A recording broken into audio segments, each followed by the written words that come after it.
लेकिन कुर्बान जाओ अपने नबी पर। जब ये खबर सुनी मेरे नबी ने शहर मदीना छोड़ दिया, गार के अंदर तशरीफ़ ले जाते हैं, सजदे में सर रखा रोना शुरू कर देते हैं। रब्बे हबली उम्मती, रब्बे हबली उम्मती, अल्लाह मेरी उम्मत का मामला मेरे हवाले फरमा देना, मेरे हवाले फरमा देना। इधर देखो हुजूर मदीना छोड़ चुके हैं, 3 दिन गुजर गए हैं, हुजूर के बगैर मदीने की गलियां सूनी हैं। हसनैन करीमैन बार बार पूछते हैं अम्मी नाना कब आएंगे। खातून जन्नत भी बेकरार है, एक एक आशिक तड़प रहा है, मुस्तफ़ा की तलाश जारी है। 3 दिन तक मुस्तफ़ा का पता ना चला। किसी दीवाने ने कहा यार जाओ कहीं जंगल में जाके तलाश करो, कहीं ऐसा तो नहीं है हमारा यार जंगल की तरफ चला गया हो। एक दीवाना उठा जंगल की तरफ गया, एक चरवाहे से जाके पूछा यार मेरा महबूब देखा हो तो बता। उसने कहा कौन है तेरा महबूब, उसकी पहचान क्या है।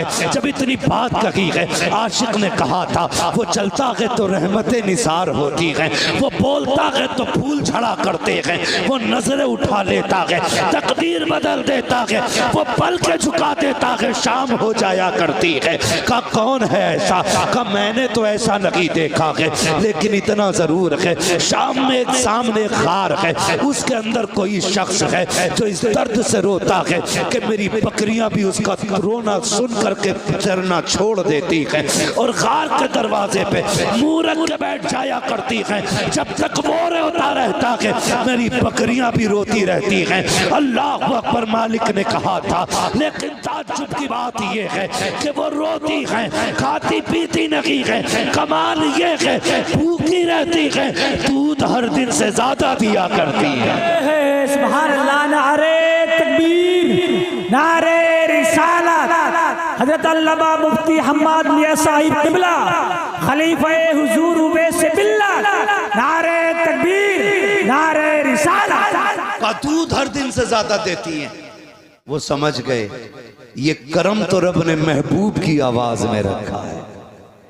जब आ गई हैं जोशे रहमत पे उनकी आंखें, जल से जलते बुझा दिए हैं, रोते हंसा दिए हैं।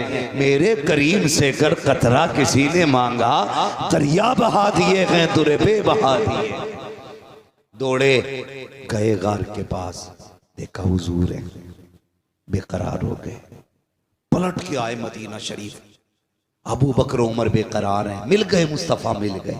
सब दौड़ पड़े, क्या कह रहे हो, कहा हुजूर मिल गए। कहा कहाँ गए, कहा मैंने गार में रोते हुए देखा है। खुदा की कसम जो सहाबा महबूब के बदन पे किसी की गलत नज़र उठना गवारा नहीं कर सकते, वो उनकी आंख का आंसू कैसे बर्दाश्त कर सकते थे। तोड़ लगा दी जिसने जैसे सुना। गार पे पहुँचे हैं, अबू बकर उमर भी हैं, हैदर करार भी हैं, उस्मान गनी भी हैं। जाके गार के अंदर महबूब के जाके हाथ जोड़ के कहते या रसूल अल्लाह लौट चलिए, आपके बगैर मदीना सूना सूना लगता है। आका जब से आप गलियों से आए हैं ना दिल नहीं लग रहा है। महबूब आपके बगैर मिंबर भी अच्छा नहीं लगता, या रसूल अल्लाह लौट चलें। जब इतनी बात मेरे नबी ने सुनी, फरमाया अबू बकर कैसे जाऊं, उम्मत के गुनाहों का मामला है। आज मैंने जिद कर ली है, जब तक मेरा रब उम्मत के बारे में एक हतमी फैसला नहीं फरमा देगा उस वक्त तक मैं पलट के नहीं जाने वाला। मैं पूछना चाहता हूँ हफ्ते में 2 बार ताड़ियां मुंडाने वालों, तुम्हें मुस्तफा के आंसुओं का ख्याल कब आएगा। अपनी बेटियों से जाके पूछो जो दुपट्टे को फैशन के तौर पे उतार देती हैं, तुम्हें नबी के आंसुओं की हया क्यों नहीं है। आक़ा करीम के रज्जगों का ख्याल क्यों नहीं आया। जरा सोच तो सकी। मेरे नबी कहते हैं अबू बकर क्या करूं, उम्मत का गम मुझे जाने नहीं देता है। नहीं नहीं जाओ, मुझे नहीं आना है जब तक मेरा रब उम्मत के बारे में कोई फैसला नहीं फरमा देता है। जब आका ने ये फैसला कर दिया, इतने में सलमान फारसी आगे बढ़े, कहने लगे परेशान क्यों होते हो, अगर हुजूर को मनाना है तो जाओ उसे बुला के ले आओ जिसकी कभी खुदा ने भी नहीं टाली है, मुस्तफ़ा ने नहीं टाली है। कहा किसकी बात करते हो, कहा कोई जाए जाके खातून जन्नत को बुला लाए, फातिमा ज़हरा को बुला लाए। लोग दौड़े गए मदीना शरीफ की तरफ, पहुंचे सैयदा के दरवाजे पे, आवाज आती है मंदक्कल बाप, कौन दरवाजे पे आया है? कहा सैयदा दरवाजा खोलो। हुजूर का पता चल गया है बेटी तो बेटी हुआ करती है। जैसी बाप की खबर सुनी है खातून जन्नत ने दरवाजा खोला। कहा कहाँ है मेरे पापा? कहा गार के अंदर है, रो रहे हैं, किसी की मान नहीं रहे हैं। कहा अच्छा, कहा चलो फिर फातिमा खुद आ रही है। ये कह के मर्दों को रुखसत किया। मदीने की औरतें आ जाती हैं, खातून जन्नत के दरवाजे पे भीड़ है। एक हाथ में हसन का हाथ है, दूसरे हाथ में हुसैन का हाथ है। शहजादों को लेकर के खातून जन्नत सैकड़ों औरतों के झुरमुट में गार की तरफ दौड़ रही है। जब गार की तरफ गई है दरवाजे पे पहुंची, सारे मर्द बाहर हैं, सिर्फ तनहा बेटी अंदर है, साथ में शहजादे हैं। कहती है अब्बा जी लौट चलिए, आपके बगैर मदीना अच्छा नहीं लगता है। मेरे नबी ने कहा खातून जन्नत ए मेरी फातिमा तुम आ गई हो मेरी बेटी, लेकिन क्या करूं उम्मत का मामला है, रह रह के ख्याल आता है। रब ने ऐलान किया है तेरी उम्मत का एक एक फर्द पुलसिरात से गुजरेगा।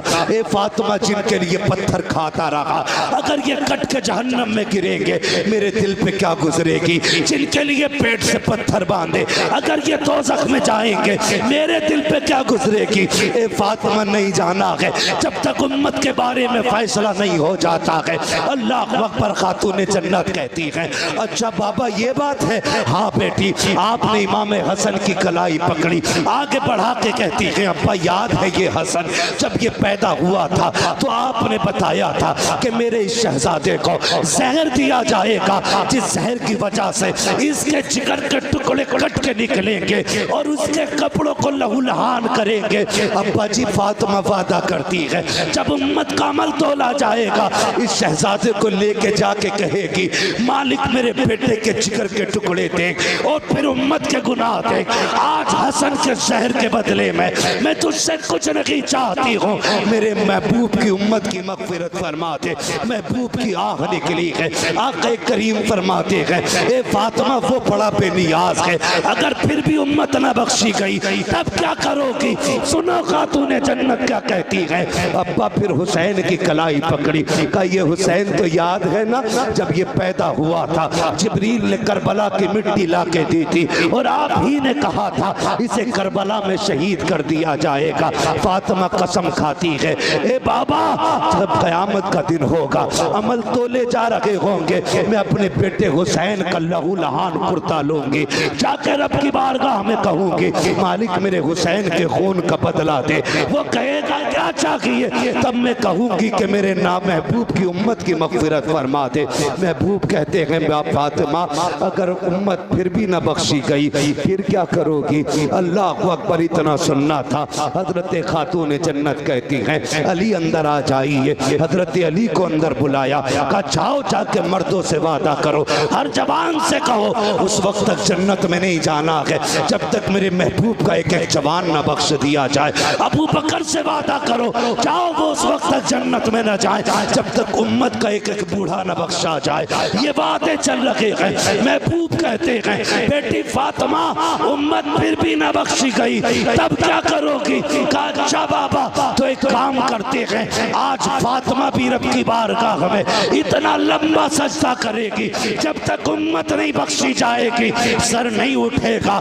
जैसे इतना कहा है इतने में जिब्रील आ जाते हैं, कहते महबूब बेटी दरवाजे पे आई खड़ी है, बेटियां खाली नहीं लौटाई जाती हैं, जाओ फातिमा से कह दो हमने इसकी दुआ कबूल कर ली है। ए मुस्तफ़ा क़यामत का दिन होगा, हुकूमत भी मेरी होगी, बंदे भी मेरे होंगे, दिन भी मेरा होगा, जन्नत भी मेरी होगी, मगर मेरी तरफ से ये सब कुछ तेरा होगा।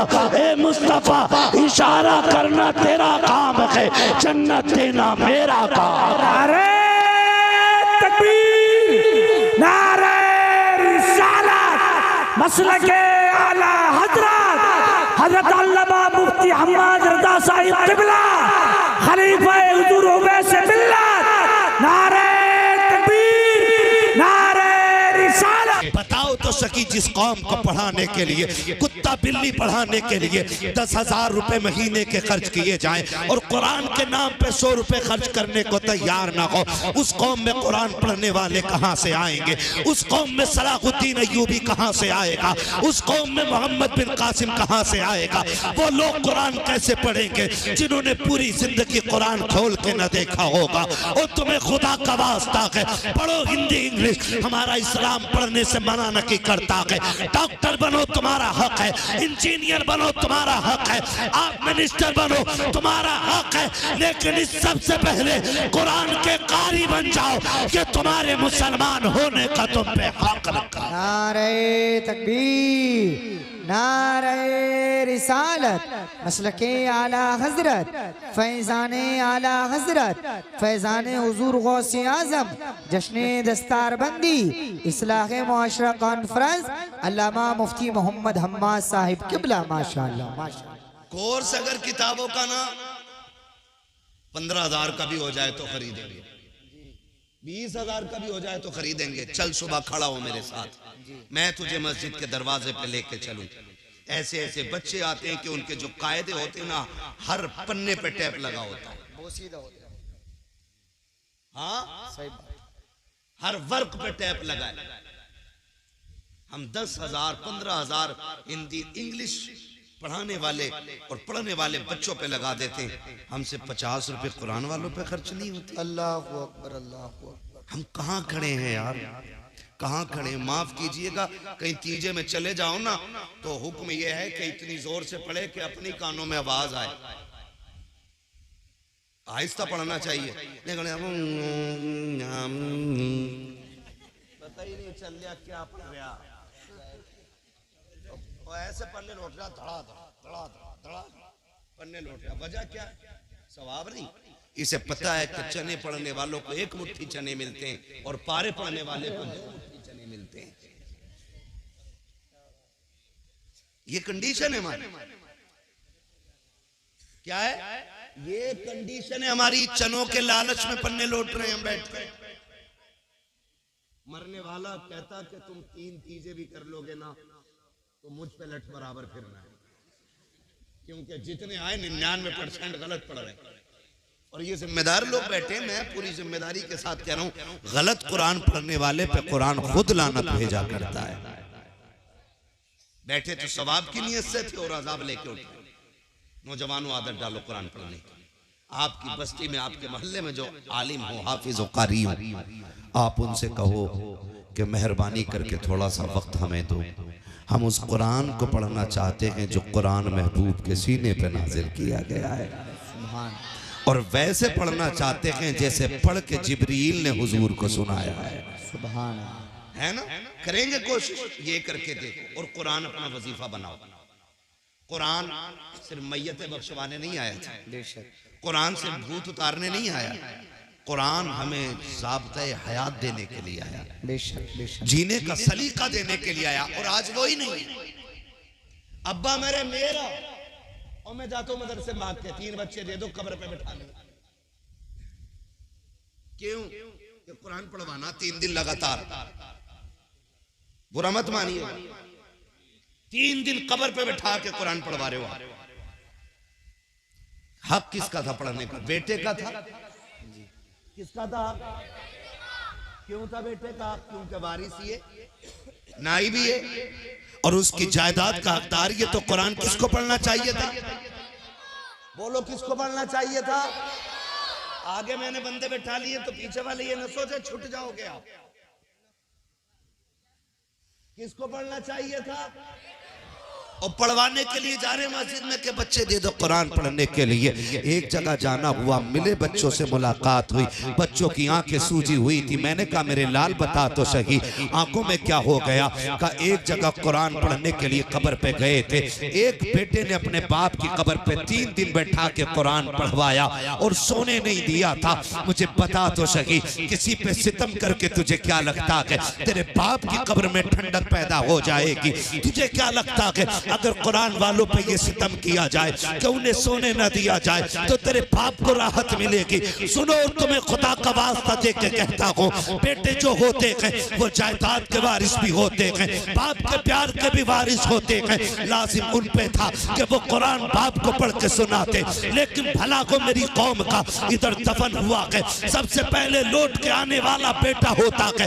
कहता बिरयानी जाके देखूं दम हुई है कि नहीं, प्लेटें आई हैं कि नहीं। सुनो इस्लाम क्या कहता है, हमारा इस्लाम तो ये कहता है जब तुम किसी अपने अजीज को दफन करो तो इतनी देर तक उसकी कब्र पे ठहरो जितनी देर तक ऊंट को ज़िबा करके उसकी खाल उतारी जाए, बोटियां बना करके उसे 7 जगह तकसीम किया जाए, इतनी देर तक कब्र पे बैठना चाहिए। आए क्या होगा हमारा, हमने इन बेटों को दीन नहीं दिया, ये तो बिरयानी की तरफ दौड़ गए, ये तो खाने की तरफ दौड़ गए। क्या किया अच्छा होता, हमने बेटे को कुरान दिया होता, हुजूर का दीन दिया होता। अगर हम कब्र में होते, दुनिया छोड़ के आती, तो ये बेटे कब्र पे खड़े होते और कहते अब्बा दुख ना करना, दुनिया जा सकती है लेकिन तूने मुझे कुरान पढ़ाया है। सुन, आज मैं कुरान सुनाने के लिए तैयार हूँ, तो कुरान सुनने के लिए तैयार हो।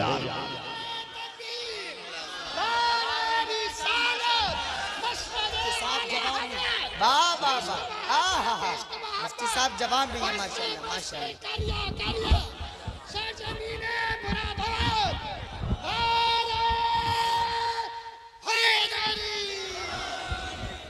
तवज्जो है सारे लोगों की, पढ़ाएं अपने बच्चों को, हाफिज बना लें। दुनिया बड़ी बेवफा है, ये दुनिया बड़ी बेवफा है, बड़ी बेवफा है। कितनी बेवफा है, आप मरोगे ना, आप मरोगे और आप 8 बेटे छोड़ोगे, 10 बेटे छोड़ोगे और वो करोड़ों के मालिक होंगे, तो तुम्हारे जनाजे पे डालने के लिए नई चादर नहीं लाएंगे। वही चादर मस्जिद से उठ के आती है जो हजारों लाखों लोगों के जनाजे पे पड़ चुकी होती है। गलत कह रहा हूं, जाके देखो मस्जिदों में वही चादर आती है। हम जिन बेटों के लिए हलाल हराम सारा जमा कर रहे हैं, अल्लाह वो एक नई चादर अपने बाप को नहीं दे सकते, नहीं दे सकते एक चादर। कम से कम इतने तो अक्लमंद बन जाओ। लोग बात करते हैं जी बड़ा आदमी था, प्लॉट छोड़ के गया, जमीनें छोड़ के गया, फैक्ट्री छोड़ के गया। तो मैं कहता हूँ कामयाब वो नहीं है जो अपने पीछे करोड़ों की जायदाद छोड़ जाए, कामयाब वो होता है जो अपने पीछे कुरान पढ़ने वाले छोड़ जाया करता है। वो सबसे ज्यादा कामयाब होता है जो अपने पीछे कुरान पढ़ने वाले छोड़ जाता है। वरना आप देखना कब्रों पे, आप देखना तुम्हारे जनाजे में आने वाले लोग को नहीं मार के कहते हैं आलू कितना हुआ था, धान क्या कुंटल बीघे का निकल रहा है। हमारे जनाजों पे खड़े होने वालों को यह भी एहसास नहीं होगा कि हम खड़े किस जगह पर हैं। कम से कम ऐसी औलाद छोड़ दो कि जब दुनिया मिट्टी डाल के लौट आए ना तो वो कब्र पे बैठ जाए। और मैं एक बात कहता हूं, जरूरी नहीं है कि मौत बुढ़ापे में आए, जरूरी है ये मौत बुढ़ापे में आए, मौत कभी भी आ सकती है। और अब तो जवान जा रहे हैं, है ना। हार्ट अटैक का उसूल था कि हार्ट अटैक 40 के बाद होगा, लेकिन अब तो 16 साल के बच्चों को हार्ट अटैक हो रहा है ना। मौत कभी भी आ सकती है, मौत कभी भी आ सकती है। तो एक काम किया करो ना, जो हमारे घर के सबसे छोटे बच्चे हो ना, हम अक्सर घरों में जाते तो लोग कहते हैं हजरत मेरे बच्चे की ABCD सुन लो, बेटे जरा पोयम सुना दो। वो हमें पोयम सुनाता है, ABCD सुनाता है, ठीक है, अच्छी बात है, तालीम हासिल कर रहा है। मैं कहता हूं अपने बच्चों को कुरान की छोटी छोटी सूरतें याद कराओ, और अपने घर वालों से कह दो मेरा इंतकाल हो जाए ना तो मेरे जनाजे में सारे लोग आएंगे, मेहरबानी करना मेरा सबसे छोटा बेटा है ना, इसे मेरे जनाजे के साथ जरूर भेजना। और कहना कि इस मेरे बच्चे से कह देना कि मेरी कब्र पर खड़े होके हाथ उठा दे। तुम नहीं जानते हो मेरे हिस्से में भी गुनाह है, आपके हिस्से में भी गुनाह है, हम गुनाह कर बैठे हैं और शरीयत के हक में हम मुजरिम हो गए हैं। लेकिन छोटा बच्चा जो जाता है ना और वो नन्हे हाथ उठा के कहता बिस्मिल्लाहिर्रहमानिर्रहीम, अल्लाह की कसम पीर की तो टाली जा सकती है, लेकिन कब्र पे खड़े छोटे बच्चे के उठे हाथ कभी खाली नहीं लौटाए जा सकते। अपने बच्चों को कुरान सिखाओ और इनसे कहो हमारे जनाजे में तुम्हें आना है, हमारे दफन में तुम्हें आना है, हमारी मिट्टी पे खड़े होना है तुम्हें। अपने बच्चों को बताया करो कि अगर हम मर जाए ना बेटे तैयार हो जाओ ना स्कूल के लिए। इधर अगर नाश्ते में देरी हो ना तो सुनो तुम्हारा नाश्ता मक्खन पराठे से होगा, मेरा नाश्ता कुरान की 2 आयतों से हो जाएगा। 2 मिनट के लिए मेरी कब्र पे आना, सूरह इखलास सुना के चले जाना, सूरह कौसर सुना के चले जाना, कुछ ना हो तो मेरे आका पे दुरूद पढ़ के सुना के चले जाना। तुम मक्खन पराठे खाओगे तो तुम्हारी सेहत अच्छी हो जाएगी, तुम मुझे कुरान पढ़ के सुनाओगे मेरी कब्र अच्छी बना दी जाएगी। ये इतनी बड़ी चीज है कुरान की दौलत। और हमने क्या, अरे बुला लेंगे किसी को भी, आ जाएगा कोई भी नमाज जनाजा पढ़ाने के लिए। हाँ मिल जाते हैं जनाजा पढ़ाने वाले, मुझे बुला लेना, मैं भी कहूंगा हाँ भाई हाजी इरशाद साहब ने और हमारे मौलाना शाह आलम साहब ने इन्होंने जलसे में बुलाया था, बड़े अच्छे लोग थे, चलो इनके यहाँ किसी का इंतकाल है जनाजा पढ़ लें। हम आए, हाथ बांधा, अल्लाहु अकबर, नियत करी, चले गए पढ़ा के। ठीक है ना, मुझे सच्ची बता, तेरे मरने का एहसास मेरे सीने में उतना ही होगा कि जितना तेरे बाप या तेरे बेटे के सीने में हो सकता है उतना नहीं ना, क्योंकि जमीन उतनी ही गर्म होती है जितनी पे आग जलती है, उतनी जमीन गर्म होती है। क्या कि अच्छा हो कि जनाजे में तू लेटा हो, मुसल्ले पे तेरा बेटा खड़ा हो। कितनी खुशनसीबी होगी कि जनाजे पे बेटा लेटा हो, मुसल्ले पे बाप खड़ा हो। फिर सिर्फ नमाज जनाजा नहीं होनी है, फिर आंखें भी बरसेंगी, आंसू भी गिरेंगे। और रब इतना करीम है कि भीगी पलकों को कभी खाली नहीं रखा करता, कभी खाली नहीं रखा करता है। और ये आज 3 हाफिज कुरान बने। लोग कहेंगे लो जी हाफिज जी बनाए इनके बाप ने, हाफिज जी बनाया क्या कर लेंगे, मेरा तो इंजीनियर बनना है, मेरा तो डॉक्टर बनना है। मैं मुखालिफ नहीं हूँ इस चीज का कि आपका इंजीनियर और डॉक्टर बन रहा। आज तुझे बताऊं ये कितने कामयाब लोग हैं, इनके माँ बाप कितने होशियार हैं, इनका खानदान कितना नसीबों वाला है। जब रूह निकलने का आगाज होता है ना, पैर की तरफ से निकलना शुरू होती है और जब आके कमर में अटक जाएगी, कमर से निकल के जब सीने की हसलियों में जाके रूह अटक जाती है, तब दौड़ते हैं लोग पानी पढ़वाने के लिए। एक पानी पढ़ने वाले को तलाश किया जाता है, सारी गलियां चेक कर दी जाती हैं, कहीं कुरान वाला नहीं मिल रहा है। लाओ लेकर के आओ इंजीनियर और डॉक्टरों को, लेकर के आओ वकीलों और जजों को, लेकर के आओ जिसको तुमने दुनिया की सारी तालीमें दी है, जिस पर तुमने करोड़ों रुपया लगाया है, ला करके खड़ा करो। बाप से आकर के डॉक्टर कहेगा अब्बा बता मैं तेरे लिए क्या कर सकता हूँ, बाप गर्दन हिला के कह देगा बेटे अब तेरी कोई दवा मेरे काम की नहीं रह गई है। हाँ मैंने करोड़ों लगा करके तुझे डॉक्टर बनाया था, लेकिन आज तेरा कोई सिर्फ मेरे काम का नहीं है। फिर बड़ा वकील को आके अब्बा मुझ पे लाखों रुपये लगाए थे, बता कौन सा तुझे नुस्खा दूं, कहेगा तेरा भी काम कोर्ट में है, मेरे पास तेरा कोई काम नहीं है।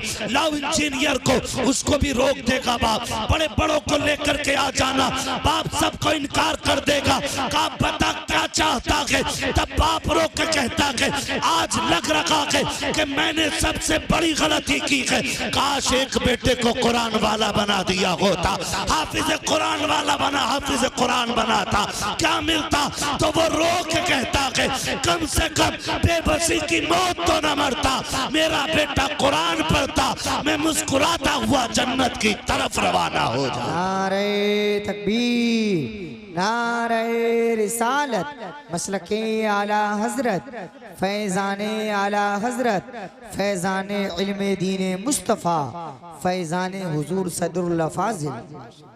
तो वजह है सारे लोगों की, थके तो नहीं है ना।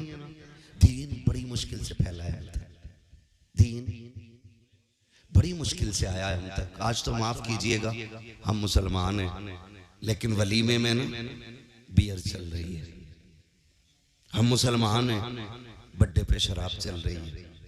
हम मुसलमान हैं, हम अगर कागज कहीं पे अपने पास करा लेते हैं ना तो यारों के साथ पार्टी में शराब चल रही है। जो बच गए तो नौजवान वो शराब में डूब गए, बाकी जो बचे थे जुए में बर्बाद हो गए। हम कौन है? कौन है? फख्र से कहो हम मुसलमान है ना।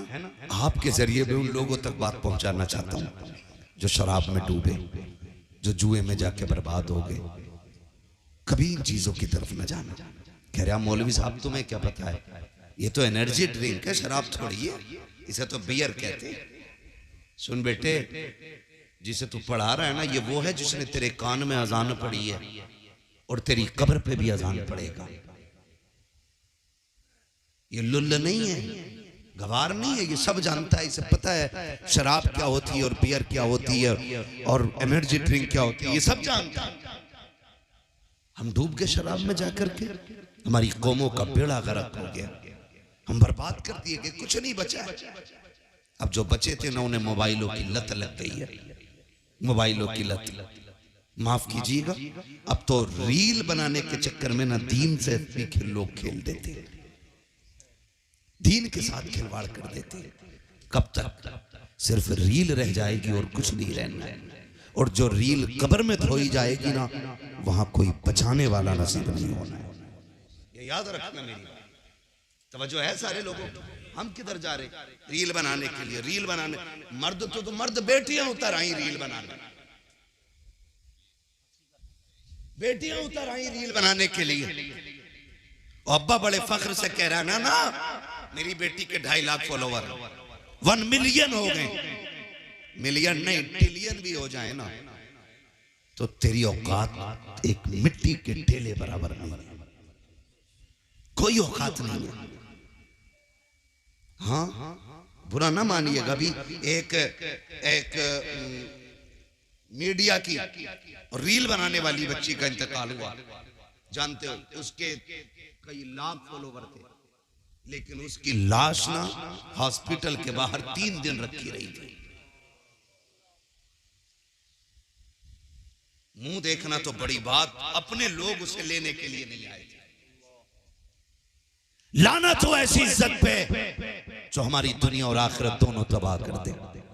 और देख, अगर पता चल जाए कोई कुरान वाली का इंतकाल हो गया है, ऐसी बच्ची का इंतकाल हो गया है जिसकी तहज्जुद कज़ा नहीं हुई, खुदा की कसम हाजी भी बढ़ बढ़ के कंधा दे रहा है, नमाजी भी बढ़ बढ़ के कंधा दे रहा है, 5 वक्त का कुरान की तिलावत करने वाला नमाजों में वो भी बढ़ के कंधा दे रहा है। बता तो सकी क्या मिल गया है? का तुम नहीं जानते हो ये कनीज़े फातिमा ज़हरा जा रही है, इसके जनाजे को कंधा देने से हो सकता है काबे वाला भी राजी हो जाए, मदीने वाला भी राजी। नारे तकबीर, नारे रिसालत, मसलके आला हजरत, फैजाने आला हजरत, जश्ने दस्तार बंदी, माशाअल्लाह माशाअल्लाह। चलूं आगे और नहीं थके ना। दीन बड़ी मुश्किल से फैला है। आज तो माफ कीजिएगा, बुरा ना मानिएगा, बातें बहुत कड़वी हैं लेकिन सच्ची हैं।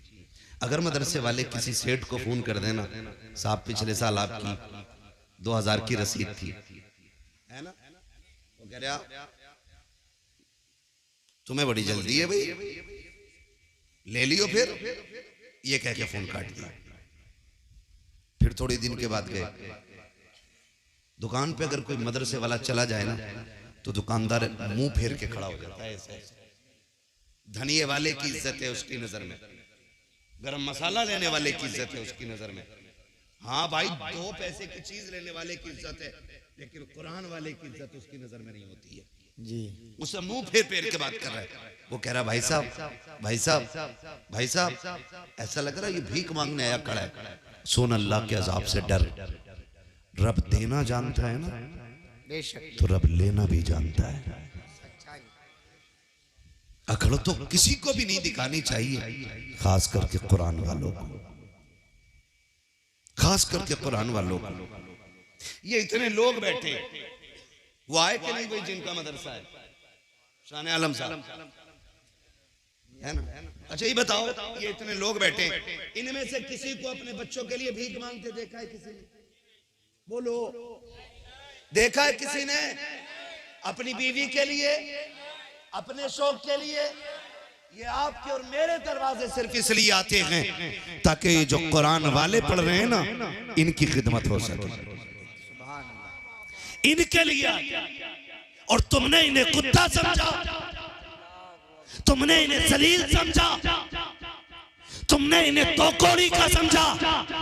सुन, जब तू किसी कुरान वाले को जलील करता है तो मशीयत का नकीब आवाज देता है, औकात में आ जा, ये घमंड का सरिया निकाल दे, कुल कायनात का मालिक मैं हूँ, मेरे कुरान वालों को जलील ना कर, वरना याद रख एक दिन ऐसा गिराऊंगा कोई बचाने वाला नसीब नहीं होगा। फिर वो दिन भी आता है, हमने बड़े बड़े घमंडियों को कब्रिस्तान में पड़े देखा है, हमने बड़े बड़े घमंडियों को हॉस्पिटल में पड़े देखा है, हमने इस हाल में देखा है कि हॉस्पिटल में पड़े हैं, ऑक्सीजन मुंह पे लगा के, यार रिश्तेदार आ रखे हैं, कोई जूस लेकर के आ रखा है, कोई फल लेकर के आ रखा है, लेकिन डॉक्टर ने कह दिया है कि एक बूंद हलक में नहीं डाला जाएगा, एक लुकमा नहीं खिलाया जाएगा। कहा किस लिए? कि अगर खिला दिया तो दर्द से तड़प जाएगा। तुम्हें क्या लगता है यह एहतियात से रुका है? नहीं, आज अल्लाह ने ताले लगा दिए हैं, और खुदा की कसम ये ताले लगा के खुदा बता रखा है, काश तुमने कुरान वालों की इज्जत की थी, कहीं होती तो आज जिल्लत की मौत न मरते। अगर कुरान वालों की कदर करते, यहाँ भी शान से रहते, वहां भी शान से जाते। नारे तकबीर, नारे रिसालत, मसलके आला हजरत, फैजाने आला हजरत अल्लामा हुजूर अहसन मियाँ साहिब किबला, अल्लामा हुजूर अहसन मियाँ साहिब किबला, रज़वी दूल्हा, रज़वी दूल्हा अल्लामा हुजूर अहसन मियाँ साहिब किबला, नबी रहे आला हजरत। आप लोग रास्ता दे दे, बिल्कुल रास्ता दे दीजिएगा, बिल्कुल हट जाइएगा रास्ते में से, बिल्कुल हट जाए, हजरत को आने दीजिएगा सुकून और इत्मीनान के साथ में।